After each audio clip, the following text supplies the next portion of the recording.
அனைவருக்கும் வணக்கம். இன்றைக்கி நாம் குழம்பு மிளகாய் பொடி வந்துட்டு எப்படி ரெடி பண்ணுறது அப்படின்னு தான் பார்க்க போகிறோம். சாம்பார் பவுடர் அப்படின்னும் இதை வந்துட்டு என்ன பண்ணுவாங்கன்னா சொல்லுவாங்க, குழம்பு மிளகாய் பொடினும் சொல்லுவாங்க.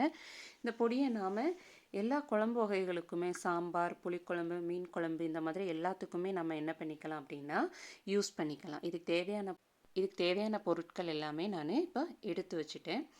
நீங்கள் காம்பு இருக்கிற மிளகாவாக வாங்கினீங்க அப்படின்னா காம்பு எல்லாத்தையுமே நீட்டாக தனியாக எடுத்து வச்சுக்கோங்க. வாங்க இதை நம்ம எப்படி பண்ணலாம் அப்படின்றத பார்க்கலாம். ஃபஸ்ட்டு ஜீரகங்க, 100 கிராம் ஜீரகத்தை போட்டு நீட்டாக நல்லா ஃப்ரை பண்ணி எடுத்துக்கணும். நல்லா படப்படன்னு சவுண்டு வரும். அந்த அளவுக்கு ஃபஸ்ட்டு என்ன பண்ணிக்கணும் அப்படின்னா வறுத்துக்கணும். கருக விட்டுறக்கூடாது. மீடியம் ஃப்ளேமில் வச்சுட்டு ஸ்லோவாக 1 by 1 வந்துட்டு வறுத்து எடுத்தால் தான் நல்லாயிருக்கும். நெக்ஸ்ட்டு 100 கிராம் மிளகு, அதுவும் அதே மாதிரி நல்ல அதோட அரோமா ஸ்மெல் வந்துட்டு என்ன பண்ணும் அப்படின்னா நல்லா வரும். ஸ்மெல் நமக்கு நின்று வறுக்கும்போது அது படப்படன்னு பொரியும். பிகினர்ஸாக இருந்தாலுமே நீங்கள் இதை வந்துட்டு தெளிவாக தெரிஞ்சுக்கலாம். நல்லா படப்படன்னு பொரியும். ஜீரகமாகட்டும், மிளகாகட்டும், அது நல்லாவே படப்படன்ட்டு பொரியும். அந்த ஸ்டேஜில் நல்ல ஸ்மெல்லும் வரும். எடுத்துருங்க, அவ்வளோதான். அதுக்கு மேலே விட்டோம் அப்படின்னா அது கருகிடும். அதுக்கப்புறம் 100 கிராம் வெந்தயம், இதுவும் அதே மாதிரி நல்லா வந்துட்டு என்ன பண்ணுங்கள், ஒரு கோல்டன் ப்ரௌன் கலர் வருத அளவுக்கு நல்லா ஃப்ரை பண்ணி எடுத்துக்கோங்க. இதோட ஸ்மெல்லுமே நீங்கள் வறுக்கும்போது பார்த்தீங்க அப்படின்னா அந்த ஜீரகம், மிளகு, வெந்தயம், இதோட ஸ்மெல்லெல்லாம் நீங்கள் பண்ணும்போது தான் அதை வந்துட்டு ஃபீல் பண்ண முடியும். நல்லா அதை வறுக்கும் போதே நல்ல ஒரு ஸ்மெல் வரும், நல்லாயிருக்கும். நெக்ஸ்ட்டு கடலைப்பருப்பு 100 கிராம், அப்புறம் கருப்பு உளுந்து தான் இன்றைக்கி நான் எடுத்திருக்கேன், அதுவும் 100 கிராம். ரெண்டுமே ஹார்டாக தான் இருக்கும் இல்லையா பருப்பு, அதனால் அது ரெண்டையுமே நான் வந்துட்டு என்ன பண்ணிட்டேன் அப்படின்னா ஒன்று போலையே போட்டு ஃப்ரை பண்ணுவோன்ட்டு நீட்டாக அதையும் நல்லா கோல்டன் ப்ரௌன் நல்லா ஃப்ரை ஆகணும். கருகவும் விட்டுறக்கூடாது. ஸோ மீடியம் ஃப்ளேமில் வச்சுட்டு பொறுமையாக என்ன பண்ணணும், நம்ம வறுத்து எடுக்கணும். நெக்ஸ்ட்டு 100 கிராம் அரிசி, நான் இன்றைக்கி புழுங்கல் அரிசி தான் இதுக்கு எடுத்துருக்கிறேன். அதுவும் போட்டு நல்லா இந்த மாதிரி பொரிய விடணும். நல்லா பொரிஞ்சு வந்ததுக்கு அப்புறமேட்டு தான் அதை எடுத்து தட்டிக்கணும். பொரிய தான் விடணும், பட் எதையுமே கருக விட்டுறக்கூடாது. அதே சமயம் நல்லா என்ன பண்ணணும், ஃப்ரையும் பண்ணணும். ஏன்னா இது நமக்கு 6 மாதத்துலேருந்து 1 வருஷம் வரைக்குமே நம்ம யூஸ் பண்ணிக்கலாங்கும்போது எல்லாமே நல்லா சூடு பண்ணி நல்லா பொறுமையாக நின்று வறுத்து எடுத்துக்கிடணும். கருக விட்டுறக்கூடாது. அதுக்கப்புறமா இது வந்துட்டு காயம் வறுக்கிறதுக்காக மட்டும் லேசாக ஒரு 1/2 டேபிள் ஸ்பூன் எண்ணெய் ஊற்றிட்டு அதில் வந்துட்டு நான் அந்த கட்டி பெருங்காயம் தான் எடுத்திருக்கேன். குட்டி குட்டியாக சின்ன சின்னதாக பிச்சு வச்சுருந்தேங்க, அதே அந்த கவர்லேயே. அதை தான் எடுத்து அதில் போட்டு எண்ணெயில் போட்டு ஃப்ரை பண்ணால் தான் அது நல்லா பொரிஞ்சு வரும். அதனால் அதை மட்டும் நான் லேசாக என்ன பண்ணுறேன் அப்படின்னா எண்ணெயில் போட்டு பொரித்து எடுத்துக்கிடுவேன். காயம் வந்துட்டு நம்ம வந்துட்டு இது எல்லாத்துக்குமே யூஸ் பண்ணணும் தான். இதில் பருப்பு எல்லாமே சேர்த்துருக்குறோம் இல்லையா, அதனால் காயமும் பொரிஞ்சு எடுத்து வச்சுட்டு அப்புறமா நான் ஆல்ரெடி கருவேப்பிலை காய வச்சுருந்தேன். அதையும் லேசாக சூடு பண்ணிக்கலாம் அப்படின்றதுக்காக லேசாக சட்டியில் போட்டு அதையும் எடுத்து வச்சுக்கிட்டாச்சு. அப்புறமேட்டு கொத்தமல்லி 1 கிலோ நான் வந்துட்டு எடுத்துருக்குறேங்க. 1 கிலோ எடுத்துருக்கிறதுனால இது நான் சின்ன சட்டியாக தான் வச்சுருக்கிறதுனால இதை விட என்கிட்ட பெரிய சட்டி இல்லை, அதனால் ஹாஃபாக போட்டு வறுத்து எடுத்துக்கிடுதேன். இதோட ஸ்மெல்லுமே வறுபடும் போது நல்லா வருங்க. நல்லா அது வறுத்ததுக்கப்புறம் தான் என்ன பண்ணணுன்னா அதையும் எடுத்து நீட்டாக வச்சுக்கணும். நான் இப்போ 2 டைமும் கொத்தமல்லி பொடி போட்டு நல்லா ஃப்ரை பண்ணி எடுத்து வச்சுட்டேன்.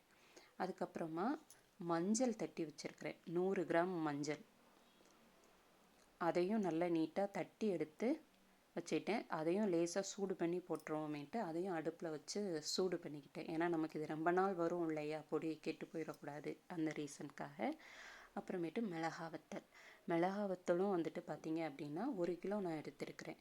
1 கிலோ கொத்தமல்லினா 1 கிலோ மிளகா வத்தல். காம்பு இருந்துச்சுன்னா அதை நான் காம்பு நீக்கிட்டு யூஸ் பண்ணிக்கோங்க. இல்லைன்னா குழம்புலாம் பண்ணும்போது நிறைய நுரையாக வரும் அந்த காம்போடு போடும்போது. ஒரு சிலர் காம்போடையும் அரைப்பாங்க, நான் வந்துட்டு காம்பு இல்லாமல் தான் அரைப்பேன். அதெல்லாம் நீட்டாக எடுத்து க்ளீன் பண்ணிவிட்டு, இது சின்ன சட்டின்றதுனால அதை ஒரு 3 டைம்ஸ் 4 டைம்ஸ் போட்டு கொஞ்சம் கொஞ்சமாக நான் வந்து என்ன பண்ணிக்கிடுவேன் அப்படின்னா வறுத்து எடுத்துக்கிடுவேன். இது நம்ம ஊர் சைடில் வெயிலில் காய வச்சு கூட நம்ம அரைப்போம். இங்கே நான் வந்துட்டு பெங்களூரில் இருக்கிறதுனால இங்கே ரொம்ப மாய்ஸ்டர், அவ்வளோவா வெயிலும் வர்றதில்லை.